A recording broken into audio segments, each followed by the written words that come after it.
Well, welcome to another episode of Port Charles Chat. I'm Mom. And I'm Brandon. Thank you so much for joining with us today. Yes, thank you for joining us as always. Yes, and we're so happy to be with you guys again. We are talking about General Hospital, and we are talking about the week of April 20th through April 24th, and we are taping this on April the 25th. Brandon, are you ready to get started? Mom, I sure am. That sounds great. Alrighty, let's talk a little bit about what happened last week. Molly goes to the doctor and she gets a clean bill of health. And so she spends some special time with Cody. Ethan and Christina, they bond together. Ethan and Sunny, they have a conversation. Apparently, Ethan wants a job from Sunny. Rick happened to be there at the time. Rick is not too happy about that. And so Sunny tells Rick to question him and interview him. They have a conversation, and Sunny has temporarily hired Ethan. All right. Let's see. Nina and Rick have a conversation together, and they also, Rick and Nina have a conversation together, and Nina actually invited Rick over. Nina wants to hire Rick, or in order to kind of help her with Willow. She doesn't directly say that to Rick. She kind of hints around a little bit, and then Rick kind of gives her some advice. I'm not quite sure if they actually got to some sort of resolution of whether or not Rick would help or not, but Rick did say he would not do anything against his brother. Sonny and Alexis have a talk about Danny. Willow wants Jacinda to stay away from the children. And then Willow and Michael have some words together. Willow is not too happy at all about Jacinda. And then Dante, Rocco, and Lulu, they meet for dinner. Dante's kind of suspicious. Uh, Dante is suspecting that something is going on with him, and he keeps asking over and over again what's going on with Danny in regards to Rocco. Lulu and Dante eventually have another conversation about both the kids, and Lulu kind of indicates that she thinks that the boys need some separation time from each other. Jordan and Portia have words to get. Jordan, I seem to have disappeared. Jordan and Portia have words together. Um, Rocco sees Colum at the hospital. Britt pulls Rocco out of the room, and Rocco eventually confesses to Britt. Now, Brand, this is what I want to talk about. What were your thoughts about Rocco confessing to Britt? Yeah, that's certainly interesting. I mean, we all knew it was coming, but I thought the timing of it was definitely quite fascinating, especially with the whole thing of that whatever you do, don't tell anyone. And so, sure enough, you tell Britt, who is, I'm sure, the last person Lulu would ever want to know about this. But at least he didn't tell Colum, since he was spending a lot of time with him. Yeah, they were very friendly together, which I found very interesting. Yeah, definitely. Yeah. And so, anyway, and then, of course, when watching, we, of course, know that Nathan is going to find out this information. And it just, because it's kind of like it's, when I don't think of Nathan as Cassius, I forget that Cassius has an agenda. And so, knowing that, it was interesting to watch later in the week when Britt had a conversation with Cassius slash Nathan in regards to Rocco. I believe that Cassius actually really does like Lulu, and he was willing to say that he would make sure that Rocco would not get in trouble or that he would protect Rocco during all of this. So it'll be interesting to watch to see how this occurs. Britt was very concerned, though, in general. Um, on the other front, though, Gio and Emma go to New York and see Aladdin. That was just kind of a fun, for those of you who watched, this was just kind of a fun type of experience for Gio and Emma. I thought General Hospital did a nice little job with them. So I was happy to see that they actually have fun with both their characters. Jocelyn meets with Valentine again, and she asks for information from Valentine in regards to Faison and Anna. and she's trying to put everything together. Valentine does have a point because Valentine does ask Jocelyn who she's working for. She really can't answer that because Jocelyn's not really working for anyone right now. I mean, yes, she's WSB, but Brennan said that she was not supposed to be acting as WSB at this time. Um, Brennan and Willow meet together. And for me, this was an interesting meeting because Willow is trying to blackmail Brennan. Willow, as the congresswoman, says that Brennan kind of needs to lose the video of the night of the shooting, or Willow was going to stop the funding of the WSB because she happens to be on that committee. And I think it's amazing that Willow has, caught up really quickly about all this government things. She's learned very quickly. Um, Brennan even said he was impressed with her and didn't think she would go that far. But Willow says that she wants information about Drew. And I think that even shocked Brennan because he was expecting her to say Michael, but she wants to know as much information as possible about Drew. And then Felicia met with Liesel, and she asked Liesel about Faison in regards to Anna, and and Felicia wanted Liesel to go with her to wherever Anna is. I think it's France, but anyway, wants to go with her to France in order to kind of help Anna out or to see what's going on with Anna. But Liesel refuses to do that. Apparently, Anna is getting worse. And so I think that is everything that happened this week. Brandon, what did I leave out? Mom, I think that was overall the gist of what the week entailed. Okay, sounds good. So let's go on to our performers of the week. First of all, we've got I actually picked out several performers of the week this week, and for a variety of different reasons. The first one for me was Ethan. Um, I forgot I enjoyed him, and so I was happy to see him back. And I really liked the way he performed and how he was trying to get along with everyone and a sense of humor. So I was happy to see Ethan back. Rocco, Rocco did a nice job this week also, in confessing and everything that he did. I did think that Rocco did a nice job. And then I want to give credit to Nina because as she was speaking to Rick and trying to be very careful about what she said, I thought that was kind of interesting. And then for Willow also, because Willow is doing two different things. She is acting like she's the innocent person. She's mad at Jacinda. She is trying to get something over on Brennan. I mean, Willow's just doing a lot. And I think Willow's doing a good, or the actress playing Willow's doing a really good job of portraying her. And then something, Brandon, I left something out before I get back to your performance of the week. And that's Elizabeth, because Elizabeth was in this week and she went to go see Drew. And Drew is, of course, doing his blinkety blinkety. And, but Elizabeth actually is figuring it out and she's letting people know.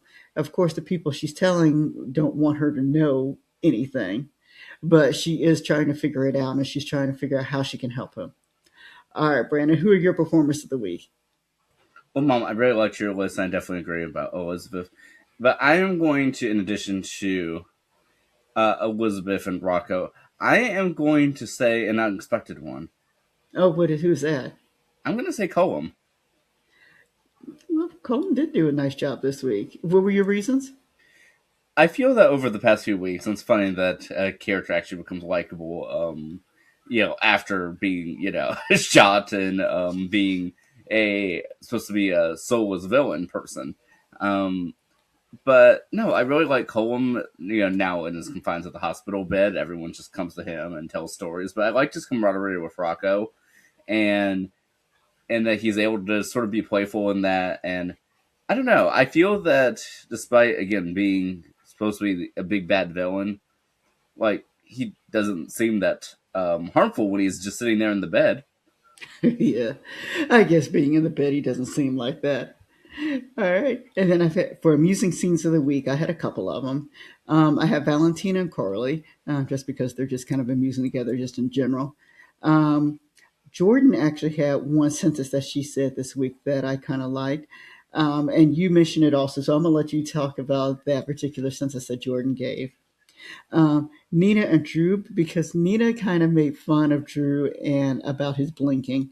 And so she just was like, stop with the blinking. I know, and I know what's going on. And then Ezra and Laura, just about the Shirley Temple drink that Ezra had at the Metro Court. So I was amused by that. All right, Brandon, I'm going to let you talk about Jordan and then to let us know what your amusing scenes of the week are. Yes, I definitely like Jordan. Sort of dealing with Curtis in the sense that she had somehow escaped her hospital room. Went down and speak to Portia, but then after that, left to some sort of outside-ish area of the hospital. And when Curtis found her, I was like, I presume you wanted to be alone. And she said, why? Because I'm on the other side of the hospital, far away from my room. And so, I mean, I thought that was just a really great one-liner by Jordan. Mm-hmm. Did you have any other amusing scenes of the week?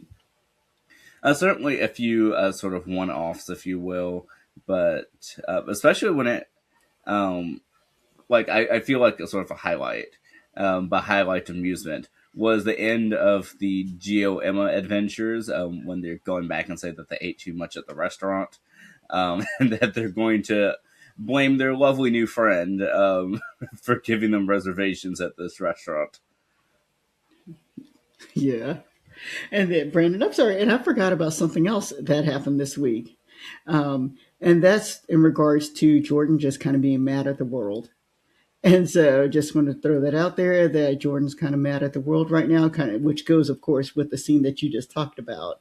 And the fact that, and also Portia had another ultrasound, and the baby's doing just fine. But Curtis got a little jealous because he was not there during the ultrasound. Um, she had a good reason for not letting him know, but she did have a picture and everything like that, so she was ready to tell him. He just was not ready to quite hear all of that just then. But anyway, so that's what else is going on this week. As for touching scenes of the week, I have Alexis and Sonny and Rick. Alexis and Sonny because they talked about Danny. Alexis and Rick because they talked about Ethan and Christina. And then Britt and Rocco because they had the conversation about what, of course, happened when Rocco confessed to Britt. And then Nathan slash Cassius and Britt because I can't tell how Cassius really feels, but I like the way he said he was going to protect Rocco with Britt. So those are my touching scenes of the week. What about you, Brand? Yes, I also liked Rocco and Britt, and then even Britt and Cassius in a sense as well.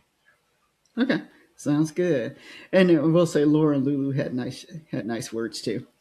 All right, welcome back.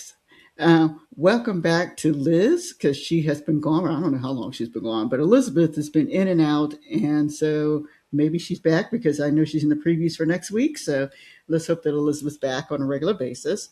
Welcome back to Kai because he was missing last week. And welcome back to Liesel because Liesel's been gone wherever she was for the last few weeks. All right. Any other welcome backs, Brand? Yes, remember Lisa was at the conference that Nina found on a whim all the way on the other side of the world.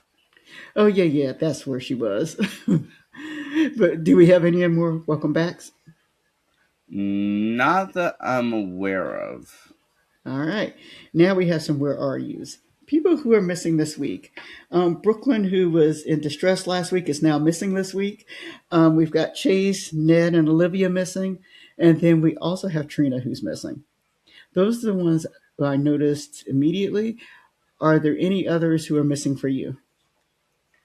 Well, I still think at least he got a mention last week, but I still find it strange that TJ has not come back to visit his mother. But again, we got the explanation next last week that he's, I guess, out of the country now somewhere. Yeah. And I will say that I'm going to throw in Anna also because they have mentioned her several times this week. So I don't know if that means she's headed back, but where are you, Anna? Wherever you are, France, Ireland, I don't know. Anyway, so those are my people who are missing this week. All right, Brandon, anything else that you'd like to discuss about General Hospital this week?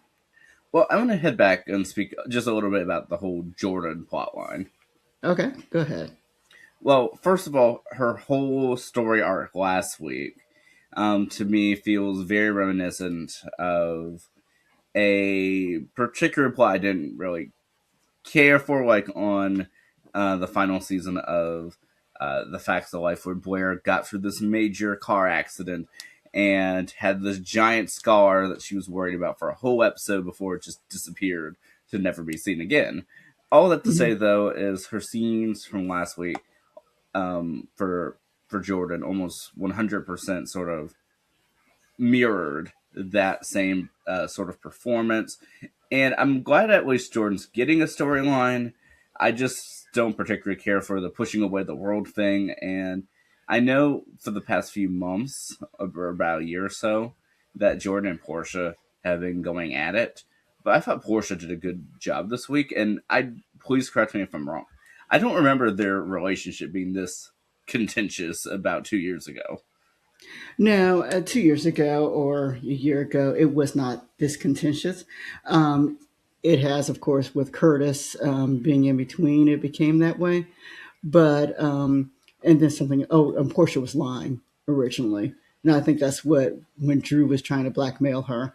That's when a lot of the problems actually started with them meaning with Curtis and with Portia.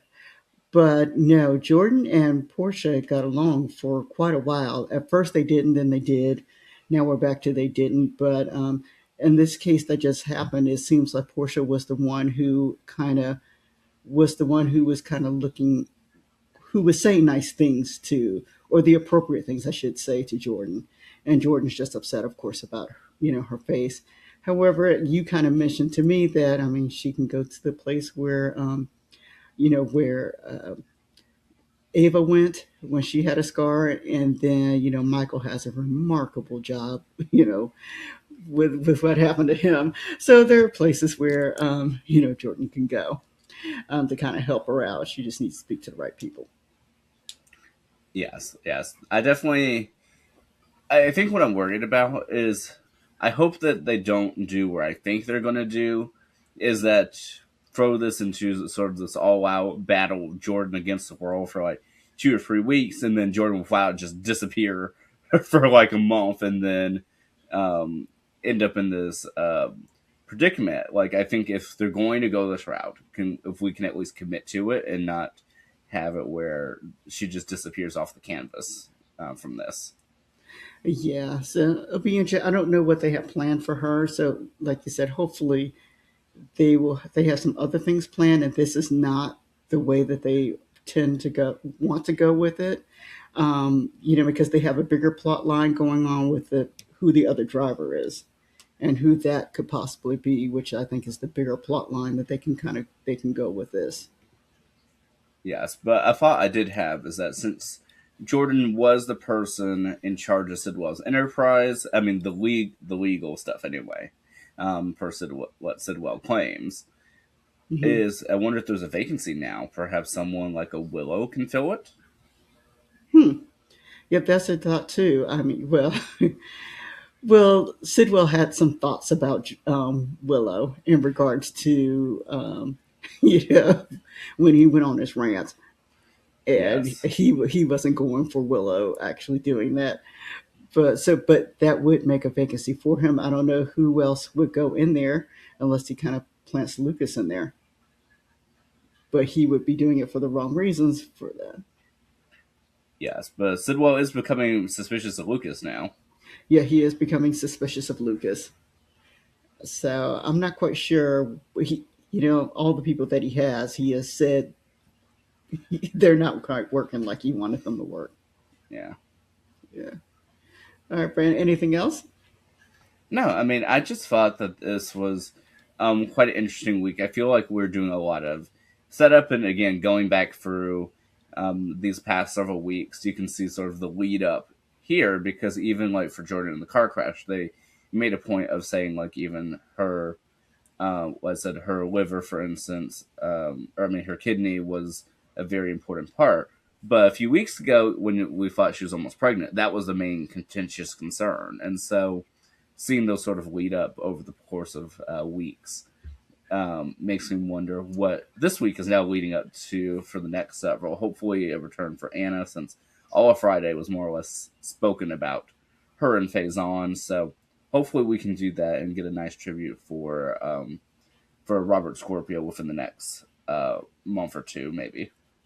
Yeah, I'm hoping so too because they've got a couple tributes that they need to do. So yeah. Well, Brandon, well, we thank everybody for watching today. And we look forward to seeing you next time. All right, have a great day, everybody.